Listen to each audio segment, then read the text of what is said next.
is good, it's your boy Ty back here with another video, and in this video today, guys, we're going to be going over each and every one of the new Tis the Season pass cards that did get released in NBA 2K24 MyTEAM today. We're also going to be briefly talking about the pink diamond Kobe Bryant lock-in that is coming as well. Briefly talking about how good is he the best card in the game, and ultimately, is he going to be worth the lock-in, you know, in a couple of weeks, right? Because Kobe's not available right now. You got to lock in a ton of stuff, but in 2 weeks, he will be available. Now, I do think there are going to be some really solid budget options, but obviously, I do think it's going to be pretty top-heavy. Obviously, Penny Hardaway is the lock-in today, with Kobe being the ultimate lock-in. We're going to start off at the bottom, and as we dive into it, guys, if you're new to the channel, smash that subscribe button on the road towards 130,000 subscribers. Here's the deal for Sean Elliot. 88 3 balls, 6'8" at the 2, has the Taj Gibson base.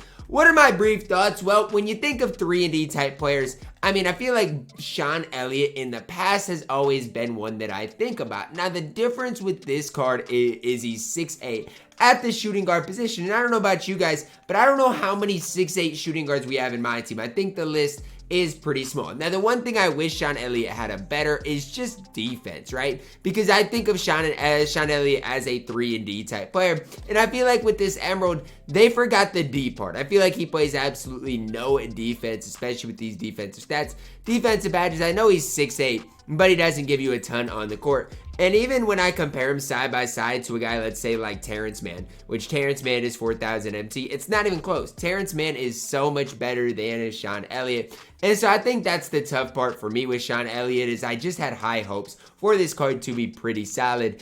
And honestly, he just did not live up to my hopes. Ralph Sampson up next. Look, he's 7'4". With some defensive badges. You can't expect anything. He's a giant, 25 speed, obviously, but he has decent enough defense with some finishing badges. If you need like a guy to use in like triple threat offline, other types of modes to get easy matchups, Ralph Sampson will be a pretty solid option. Now, one other thing I want to note. These Emeralds right now are 2,000 MT. So you want to talk about budget cards in my team. This Emerald is 2,000 MT. So you can pick up Ralph. You can pick up Sean Elliott for 2,000 MT, have some fun. Whereas a guy like Terrence Mann is a little bit more expensive at 4,000 MT.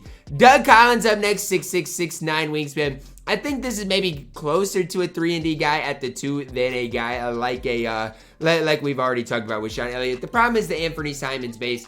I don't think I'm a big fan of it. That with the basic dribble stat, I think is going to be kind of tough for me to use or hype up. That's the big problem with Doug Collins. To be honest with you guys, I'm not a big fan of any of the Emeralds. If you want to use the Emeralds, do what you got to do. I'm just personally not a big fan.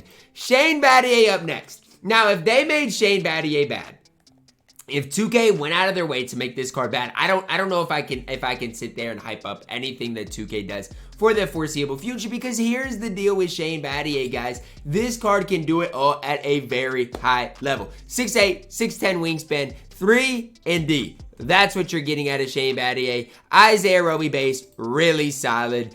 85 3-ball, 83 speed, fantastic defensively. This card is perfect. And the best part about it is he's 4,200 MT. That is fantastic. If you've been wanting to build a budget squad in my team, there is no better time than the present. Shane Battier, is he your best budget small forward? I mean, I think he's right up there. You Evo up Dorian Finney-Smith. Obviously, he is really good as well, but he's way harder to get than Shane Battier. For 4,000 MT, you're not beating this card at the small forward position. You're just not. I absolutely love this card. He can play at a very high level. That is what I'm talking about when I look for budget cards. Rolando Blackman, 83 3-ball, 85 speed, 84 lateral quickness. This card's not even the worst either. I mean, Trae Young dribble style. Now, do I love the Wenyen Gabriel base? I don't think so. I mean, I can't say I've used it a ton. I don't think it's going to be great. 83 3-ball, not a great dunker, not great defensively. I don't love him, but stat-wise, they made him pretty decent. So I can't hate on him for 4,200 MT.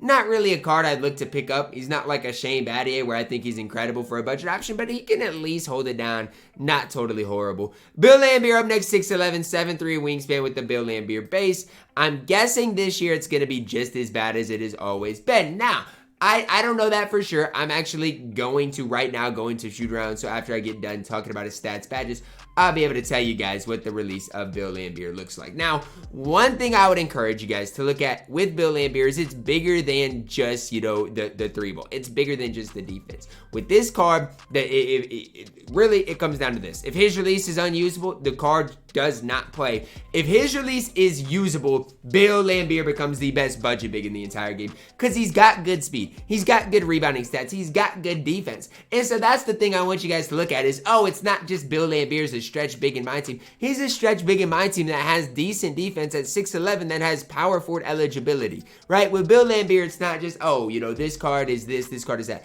He does so much for you. But I do know in the past, and I want you guys to think about in the past with Bill Laimbeer, it's always been this. His release has made the card unusable. So I don't want you to just take my word for it and be like, oh, Ty said Bill Laimbeer's this, Ty said Bill Laimbeer's that. No, what I want you guys to do is let me shoot around with this card really quickly to save you guys the effort of buying this card, trying them out, and seeing what that release looks like. Now, if you want to do this yourself, what do you have to do? Well, go to the all-time Detroit Pistons. Bill Laimbeer will be there. And then, you know, shoot around with him in the 2KU. If you want to use it for yourself, that is kind of what I would encourage you guys to do. Now, again, his release in the past has always been unusable. This year, I don't think it's unusable. Is it bad still? Yes. But I don't think it's unusable. So I'm going to say it, Bill Laimbeer for a budget big, if you're just starting my team, is solid enough to use and have some success with.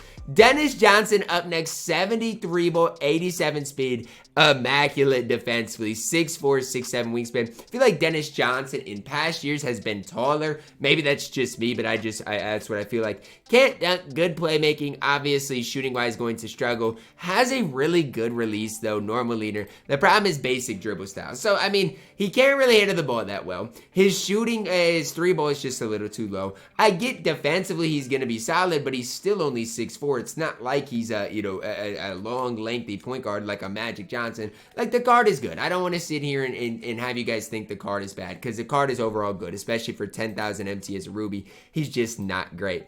Brandon Roy for 10,000 MT, 79 3 ball, 87 speed, 82 lateral quickness.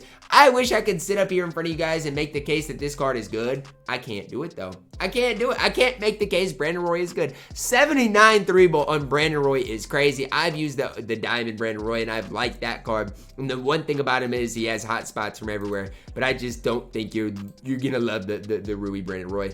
Bob Pettit up next. I think you're gonna like this card. 89 3 ball, 74 speed, really solid defensively with hot spots from everywhere. And it's crazy that I'm hyping up a Bob Pettit card. I never thought this time would come, but he plays good defense, good three ball, rebounds the ball well. There's nothing Bob Pettit can't do on the court outside of dribble the ball. I am a massive fan of Bob Pettit. You are balling on a budget, just starting my team. Bob Pettit is a perfect addition to your squad. And I think this set right here is a game changer for my team because of all of the good budget ballers we are getting. Amethyst now, 84,000 MT. So, I mean, look, Amethyst still pretty expensive, but Rubies are down to, you know, relatively cheap. If they are actually 10,000 MT, that is relatively cheap. Amethyst still 84,000 MT. I apologize on the badges. I got to get better at switching them. 84 3 ball for Jason Kidd, 93 speed, really solid defensively. I mean, here's the deal, guys. Jason Kidd, you know what you're going to get. But the one thing this year I want you guys to consider is his release is not bad. I'm telling y'all that right now. I've used Jason Kidd in the past. This year, his release is not bad, especially if you compare it to past years, right? Past years, I feel like that release definitely hindered him a little bit. This year, it doesn't. Steph dribble style, normal leaner. This card is going to be one of the best point guards in the entire game. I'm saying it right now. Jason Kidd is going to be one of the best point guards. Dunking wise, not great, but he's going to be able to attack the rim, going to play fantastic defense. You're looking at one of the best point guards in the entire game for 84,000 MT. I'm a massive fan of Jason Kidd. Elgin Baylor up next. Look, he's got the Brook Lopez base. I can't gas this card. His release is absolutely broken. Outside of the release, look, he does a lot of things for you, but I'm telling you, the only reason I would get Elgin Baylor is if you are locking in this set. Outside of that, guys, again, that release is just going to hinder their card a ton. James Worthy, big game. James, 78 3-ball, 88 speed, solid defense, good dunking, good playmaking. James Worthy is just a little bit of everything. John Wall base obviously is solid, normal dribble style. The one thing I like about James Worthy is he can play the small forward position. A lot of times, in the past, he's just been able to play power forward. The fact that he can play small forward definitely does help the card. Do I think he makes the best squad in the game? No. Do I think he's as good of a value as a guy like Jason Kidd? No. But if you want to use James Worthy and pick him up, do what you guys got to do. He's good for his value. David Robinson up next, 85 3-ball, 87 speed, 95 interior, good rebounder. In my opinion, as it stands right now, David Robinson is your best center in my team. He is. He is your best center, most complete center in my team, because you're giving him an 85 3-ball. Like, even with Kareem, yeah, you might be able to green the occasional one. You're giving D-Rob an 85 3-ball. Mind you, he's got gold catch and shoot. You don't have to apply a ton of badges because he comes with basically everything. Good speed, great defensively at 7'1". My opinion, the best center in the game, and I don't think it's close. I'm going to go as far as saying this. If you've got Giannis, I'm sorry. I'm sorry if you've locked in Giannis, because D-Rob, in my opinion, this is just my opinion, is better than Giannis. That's my opinion. He's got an 85 3-ball compared to Giannis' 67. Now, I know Giannis is going to make more plays, playmaking-wise. Give me D-Rob over Giannis. This card is so good. If there's one card to pick up today, it is this card right here in David Robinson. It's that simple, that easy. The card is absolutely elite. Ray Allen up next, small shooting guard, small forward, 6'5", 6'8" wingspan. Now 98 3-ball, 90 speed, really solid defensively. Are we looking at the first Ray Allen card that is absolutely going to be really solid in my team? I don't know, because I guess I don't know what Ray Allen's release looks like. I feel like I've used the Cookins one before and it's been fine, not necessarily great. But as far as shooting, you're not going to get much better than Ray Allen is in my team. Norman Leaner is fine. I don't hate it. It's not great, but it's fine. MJ dribble style, obviously solid. I just feel like this shooting guard position right now is pretty weak. And with Ray Allen badge-wise, with all he does, I think he's going to be tough to beat. I like Ray Allen in my team. Is he as good for his value as D-Rob? No. Ron Artest, 6'7", 6'10", wingspan, 87 3-ball, 92 speed. Nah, okay. I was just gassing up Ray Allen, all for Ron Artest to be the best shooting guard in the game.